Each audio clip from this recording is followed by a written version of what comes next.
Attende Domine, et miserere, quia peccavimus tibi.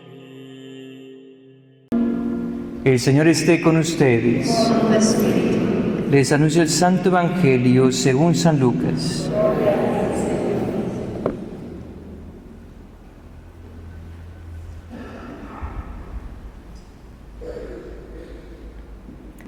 En aquel tiempo, Jesús, lleno del Espíritu Santo, volvió del Jordán, y el Espíritu lo fue llevando durante 40 días por el desierto, mientras era tentado por el diablo.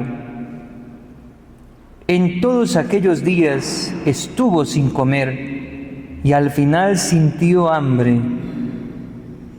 Entonces el diablo le dijo: si eres hijo de Dios, di a esta piedra que se convierta en pan.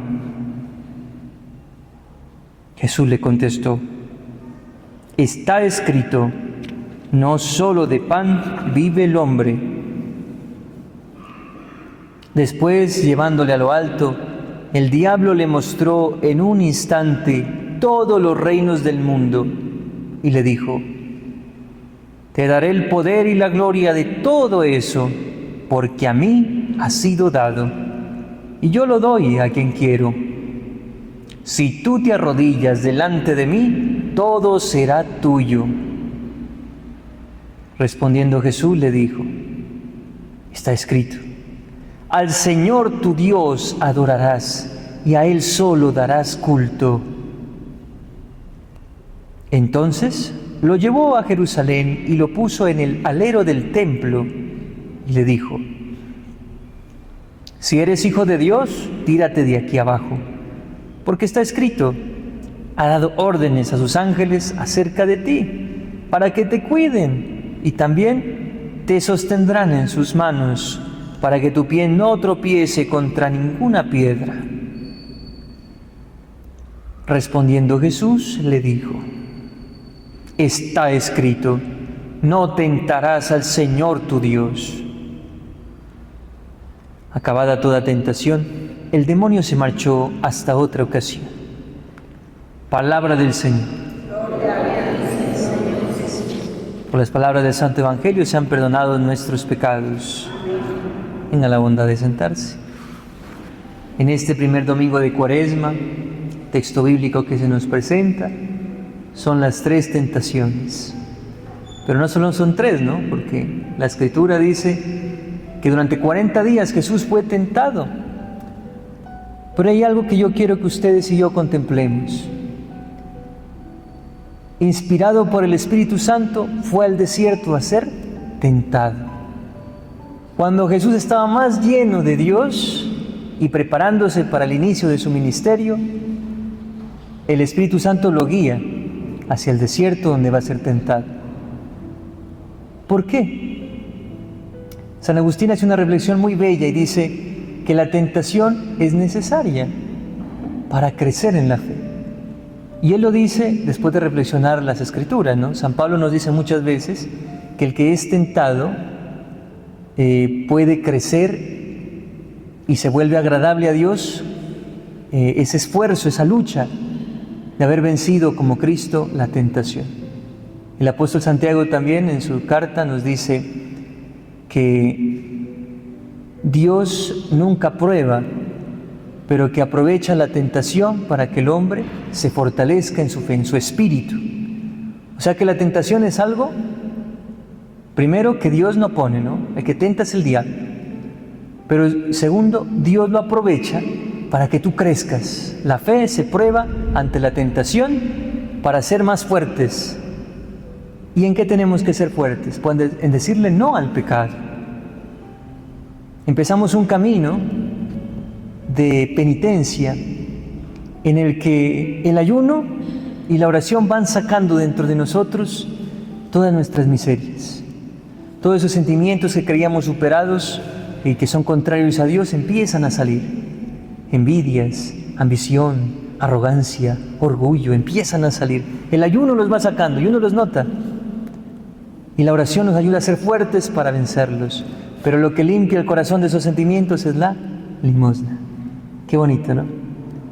Pero solo la tentación, ese sentimiento que tenemos de querer algo contrario a Dios, es lo que nos confronta con lo que somos y con lo que Dios quiere de nosotros.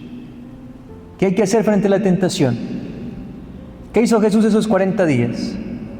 Bueno, la primera lectura nos da unas pistas. Nos dice que todo creyente debe hacer memoria de la historia de Dios en su vida, o más bien de la historia de salvación de Dios en mi vida, en mi historia. Mire, cuando uno tiene a Dios en la cabeza y el corazón siempre piensa en Dios, medita en lo que Dios le pide, cuando llega la tentación uno lo piensa. Pero si uno no tiene a Dios en la cabeza, ni siquiera se detiene ante la tentación, porque cree que es algo normal. Normalizamos el pecado y las cosas que no son de Dios. Dios dice, hagan memoria de lo que Dios ha hecho en su vida. Y yo podría agregar un poquito desde la primera lectura. También hagan memoria de lo que el pecado les hizo. Hagan memoria de esas heridas. Hagan memoria de ese dolor. Porque si se vuelven a acordar de ese dolor, les aseguro que se detendrán ante la tentación y lo pensarán 2 veces si quieren volver a sentir eso. Si quieren volver a dejar que el pecado los dañe, que el pecado los haga sufrir, los haga llorar. Qué importante hacer memoria. Hacer memoria de lo que el pecado me hizo, me detiene. Y hacer memoria de lo que Dios ha hecho por mí y de lo que me ha prometido, me anima más a dejar esa tentación. A eso me conduce la primera lectura. La segunda lectura nos habla de que Dios es nuestro auxilio cuando estamos pasando momentos difíciles. Porque miren, cuando nosotros estamos bien, todo el mundo es amigo de nosotros, está cerca de nosotros. Pero cuando todo va mal, solo Dios queda. Todos se van. Como contemplamos en el Evangelio de Marcos, Mateo y Lucas, a Cristo lo dejamos solito en la cruz. Después de que hizo tanto bien por nosotros y lo seguían multitudes, lo dejaron solo. Solo Dios quedó con él. Solo Dios. Por eso en el Salmo decimos, Señor mío, refugio mío, alcázar mío, Dios mío, confío en ti, porque tú eres el único que permanece en la prueba y el que me va a sacar de la prueba y el que me anima. Entonces bien, si vamos de aquí al Evangelio, vamos a ver cómo inicia Satanás a tentarnos. 40 días Jesús ha dejado de comer. Ese es el énfasis que pone este Evangelio en esos 40 días. No habla tanto de oración, pero sí habla de que dejó de comer 40 días y 40 noches. Y que al final de esos días sintió hambre. ¿Usted a los cuántos días siente hambre? No, padre, en un ratico, que no almuerce, me pase 1 hora, ya siento que me duele, ¿no? Que me fatiga. Créanme, Jesús también, porque Él era un ser humano. Esa hambre que sintió al día 40 no era un hambre natural, era el hambre de Dios, esa necesidad profunda de Dios. Y eso lo logró con el ayuno, que indudablemente era acompañado de la oración. Se aparece el diablo y miren cómo empieza atacando, por lo que más nos gusta y por donde más nos duele. ¿Tenía hambre? Pues lo tentó. A ver, convierta esas piedras en pan. ¿Sí? El diablo es así de mezquino, se mete por donde más nos duele y también por donde más nos gusta. Son los 2 extremos por donde ataca el demonio. ¿Sí? Por el placer de comer, de sentirse saciado, y por el hambre que hiere el cuerpo y la mente. Porque cuando uno está pasando sufrimientos, uno piensa, ¿sí o no? Cuando uno se enferma o cuando uno está pasando una prueba, la mente piensa lo que nunca antes había pensado. Y en ese pensamiento entra el demonio, pero también hay algo resonando en el corazón de todos, la palabra de Dios. Esa palabra que te recuerda que no estás solo, que Dios está contigo y que ningún problema es más grande que tu Dios. Aférrate a Él, confía en Él y Él será tu roca de defensa. Confía en Él y no solo de palabra, confía obedeciéndolo, confía siendo paciente, esperando ver su obra, así se demore un poco. Pues Jesús, que se vea fortalecido por el ayuno y la oración, inspirado por Dios, le dice: no solo de pan vive el hombre, sino de todo lo que sale de la boca de Dios. En este evangelio concreto no dice la segunda parte, no solo de pan vive el hombre, pero en otros evangelios sabemos que se refiere a ese texto del Deuteronomio, donde dice que el ser humano se alimenta de la palabra de Dios. Eso es lo que le da sentido a su vida, eso es lo que lo llena de verdad. No solo el pan que aliviana su hambre, sino los propósitos que le da Dios que llenan su vida. Por eso no se deja tentar ni por las pruebas, ni por lo que le gusta. Revisemos, ¿por dónde entraría Satanás en mi vida? Por mis gustos, revisa sus gustos. ¿Sí? Puede ser las redes sociales, puede ser alguna comida, puede ser el deporte. Bueno, por lo que a ti te gusta, por ahí puede entrar el demonio para torcer tu camino. Ahora bien, las pruebas, mire, la gente no busca brujos hasta que no tiene problemas. Lastimosamente no buscan a Dios primero. ¿Sí? Y cuando uno tiene problemas, hijos, uno no piensa a veces. Si no tienes a Dios en tu vida, cualquier cosa vas a buscar y te vas a hacer daño a ti mismo. Ten a Dios siempre en tu vida y cuando lleguen las pruebas tendrás en dónde refugiarte. Y ese Dios que te defiende te hará sentir protegido. Pero si estás lejos de Dios, cuando llegue la prueba te sentirás solo. Sentirás que hasta Dios te dio la espalda. Por eso permanece en Dios. Haz memoria de lo que Él ha hecho en tu vida. Segunda tentación. Cuando el diablo no puede por nuestros gusticos o por nuestros sufrimientos, se mete metiéndonos ambición. Mira, todos los reinos son míos, te los voy a dar a ti si te arrodillas ante mí. Uno por ambición puede torcer el corazón. Por plata puede alejarse de Dios. Sí, la persona que iba a misa empieza a ver que, por ejemplo, su negocito no le da lo que espera, sino le da apenas para comer, para tener alguna cosita, pero quiere más.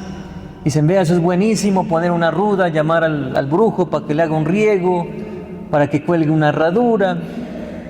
Y es así como nos va metiendo la ambición en los caminos del mal. Es un ejemplo, pueden haber otros, ¿no? Entonces, hijos, que la ambición no nos quite la pureza del corazón que le ofrecemos a Dios, que confía solo en Él y que es contento y feliz con lo que Él nos da. Amén. Porque el que aprende a ser feliz con lo que tiene, es feliz siempre. Pero el que espera tener algo para ser feliz, nunca va a conseguirlo. Siempre querrá más y esa ambición dañará su vida. Jesús, fortalecido por el ayuno y la oración, le dice: ¿tú me pides que te arrodilles, que me arrodille? Pues solo a Dios adorarás y a Él le darás culto. ¿Sí? Mi riqueza no es tener plata, no es tener casas. Mi riqueza es saber que Dios está conmigo, que nunca me deja y que siempre ha estado ahí y me inspira a vivir bien y a ser justo y a hacer lo correcto y a rechazar lo malo y a guiar a mis hijos por un camino que los va a hacer felices. Esa es mi riqueza, Dios es mi riqueza. Solo a Él adoraré porque solo Él es mi Salvador, mi Dios. Como le volvió a responder con la Sagrada Escritura, el diablo también tomó la Escritura. ¿Recuerdan el Salmo que leímos? Salmo 91 o 90. Se lo recitó el diablo, ¿no? Ah, bueno. Usted dice que es tan creyente, pues Dios dice en el Salmo 91 que si usted confía en Dios, los ángeles no dejarán que usted se dañe de ninguna manera. Pues tírese de allá arriba del templo para demostrar que Dios es el que dice ser en ese salmo y que usted es el Hijo de Dios. Sí, hasta el diablo se sabe la palabra de Dios, pero la utiliza con intenciones malignas, con intenciones diabólicas.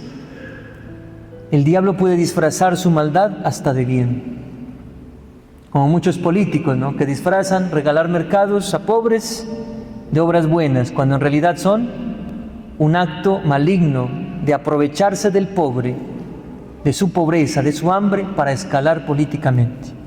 ¿Sí? No hablo de todos los políticos, de los que hacen eso, porque los hay, ustedes lo saben. Hay gente que vende votos, compra votos, mejor dicho, con un mercado, se aprovecha de tu hambre, de tu necesidad para escalar. Eso es maligno. La intención del corazón detrás de la obra es la que muestra la bondad o la maldad del acto. Ahora bien, pues Jesús se da cuenta de que aunque está hablando palabra de Dios, el diablo tiene intenciones malignas y quiere hacerlo tentar a Dios. Como cuando el pueblo tentó a Dios después de haber visto todo lo que hizo y se quejaba y se quejaba y se quejaba. Decían, Dios nos va a hacer morir en este desierto porque no hay agua, porque no hay comida. ¿Sí? Y el pueblo tentó a Dios aunque había visto sus obras. Pues Jesús, haciendo memoria de la historia de Israel y de su propia historia, dijo, pues no tengo por qué tentar a Dios. Yo sé que Él está conmigo. Yo sé que Él me protege y no tengo que hacerme daño a mí mismo para ver que Dios me auxilia. Y eso fue lo que le hizo permanecer firme en la cruz, firme ante la muerte. Confiar en ese Dios que nunca defrauda, porque Dios es la única esperanza que no defrauda. ¿Qué hizo el demonio? Ya no pudo hacer más. Se fue hasta otro momento. Dice la Escritura, concretamente, acabada toda tentación, el demonio se marchó hasta otra ocasión. Cuando vencemos al demonio, él se va, pero debemos estar preparados porque él regresa. Y es por eso que Dios quiere hacernos fuertes. ¿Con qué cosa?